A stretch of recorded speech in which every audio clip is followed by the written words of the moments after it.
இறைவனின் சாந்தியும் சமாதானமும் நம் அனைவரின் மீதும் உண்டாவதாக. எல்லா புகழும் இறைவன் ஒருவனுக்கு. நம்ம தினமும் ஒரு இபாதத் பார்த்து வரோம். இப்போது பார்த்தீங்கன்னா இன்றைக்கி நம்ம ஒரு சின்ன சூறாவை பார்க்க போகிறோம். இந்த சின்ன சூறாவை நீங்கள் 10 முறை ஓதி பாருங்கள். சுபஹானல்லாஹ், ஏராளமான பலன்கள் இருக்குது. இதுதான் குர்ஆன்லேயே வைத்து ரொம்ப சின்ன சூறா. ஆனால் எல்லாரும் இந்த சூறாவுடைய சிறப்புகளை பற்றி பேசுகிறதில்ல. பொதுவாக குல் சூராஸை பற்றி பேசுவாங்க. அதுக்கப்புறம் இதா ஜாக சூறா, இன்னா அத்தேனா சூறாவை பற்றி பேசுவாங்க. ஆனால் யாருமே அஸ்ரு சூறாவை பற்றி பேசுகிறதே கிடையாது. வல்லஸ்ரீ அப்படின்னு ஆரம்பிக்கக்கூடிய இந்த சூறா தான் குர்ஆன்லேயே வைத்து சின்ன சூறா. அதுவும் இந்த சூறாவை பற்றி நம்ம சொல்லும் போது உங்கள் எல்லா தேவையும் நிறைவேறும். உங்களுடைய தேவைக்கெல்லாம் ஒரு கஷ்டம் இருக்கும்ல, எனக்கு கடன் அடைக்கணும், எனக்கு இது நடக்கணும் அது நடக்கணும்ட்டு அந்த கஷ்டம் இருக்கும் பாருங்கள், அந்த தடுங்கல் இருக்கும் பாருங்கள். அந்த கஷ்டத்துக்கும் தடுங்களுக்கும் காரணமாக இருக்கக்கூடிய விஷயத்த அல்லாஹ் இந்த சூறாவில் சொல்கிறான். இதை செய்யுங்க, உங்களுடைய வாழ்க்கையவே நான் மாத்துறேன்ட்டு. அப்போ துவா கபூலாகணும், எனக்கு தேவை நிறைவேறணும்னா நமக்கு அந்த பிரச்சனையெல்லாம் போகிறதுக்கான வழி தெரியணும். அந்த வழி இந்த சூறாவில் இருக்குது. இப்போ அதனுடைய அர்த்தத்தை நான் சுருக்கமாக சொல்கிறேன். அப்போ தானே அந்த வழிகளை தெரிஞ்சு நீங்கள் பின்பற்றி கொள்ள முடியும்.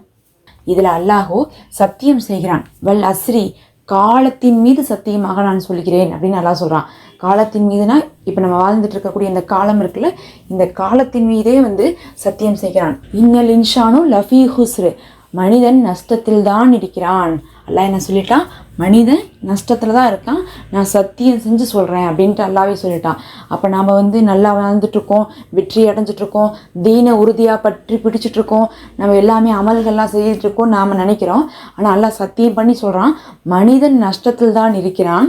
ஆனால் யாரை தவறன்னு பார்த்தா, இல்லல்லதீன ஆமனும் வா அமிலு ஷாலிஹாத்தி வத்தவாசோ பில் ஹக்கி வத்தவாசோ பிஸ்ஸபர்.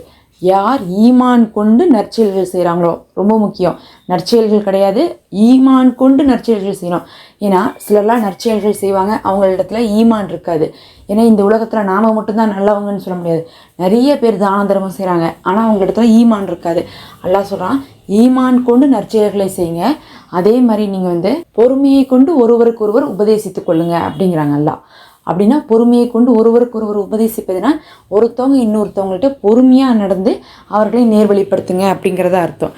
அப்படி பார்க்கும்போது இதை யார் செய்கிறாங்களோ இவங்க 2 பேர் மட்டும்தான் என்ன பண்ணுறாங்க, நஷ்டத்தில் இல்லாமல் இருக்கிறாங்கன்னு சொல்லிட்டு அல்லாஹ் சொல்கிறான். அப்போ இந்த உலகத்தில் இருக்கக்கூடிய எல்லா மனிதரும் நஷ்டத்தில் தான் இருக்காங்க. நஷ்டத்தில் இருக்கக்கூடிய மனிதர்களுக்கு எல்லாத்துக்குமே வாழ்க்கையில் கஷ்டம் இருக்கும். அப்போ அந்த வாழ்க்கையில் இருக்கக்கூடிய கஷ்டம் போகணுன்னா நம்ம இந்த 2 விஷயத்தை செய்யணும். அந்த நஷ்டம் நமக்கு நல்லதாக மாறும்போது நம்ம வாழ்க்கையும் நல்லதாக மாறும். என்னுடைய துவாக்கள் கபூலாகிறதுல, என்னுடைய தேவைகள் நிறைவேறதில்ல, எனக்கு மட்டும் கஷ்டமாகவே இருந்துகிட்ருக்கு, என்னால் வாழவே முடியலன்னா சொல்கிறோமே, ஏன்னா நம்ம வாழ்க்கை நஷ்டத்தில் இருக்குது அப்படிங்கிறத உணர்ந்து அதனால இந்த 2 விஷயத்தை நீங்கள் செய்யணும். அதை நான் தமிழில் படிக்கிறேன் பாருங்கள். ஆயினும் எவர்கள் ஈமான் கொண்டும் சாலிகான நல்லமல்கள் செய்து சத்தியத்தை கொண்டு ஒருவருக்கொருவர் உபதேசித்து மேலும் பொறுமையை கொண்டு ஒருவருக்கொருவர் உபதேசிக்கிறார்களோ அவர்களை தவிர மற்ற அனைவரும் நஷ்டவாளிகளே.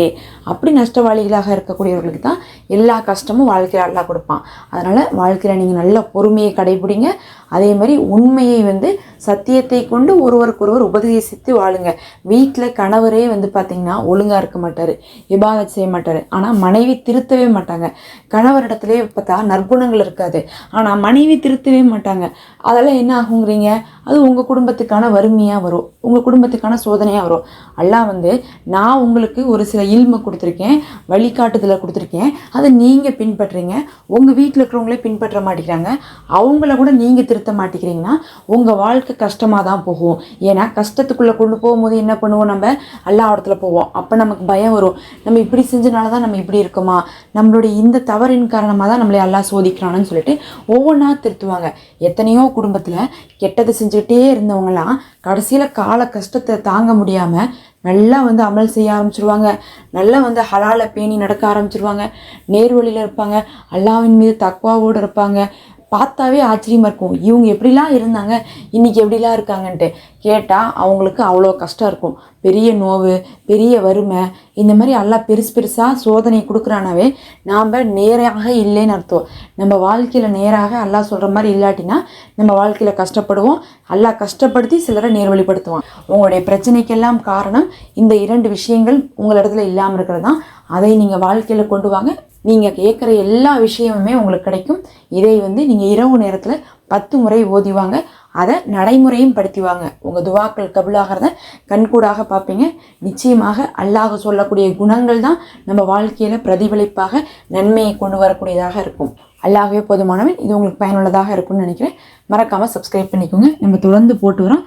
சஹர் நேரத்தில் வீடியோக்களெல்லாம் நீங்கள் பார்த்து வாங்க.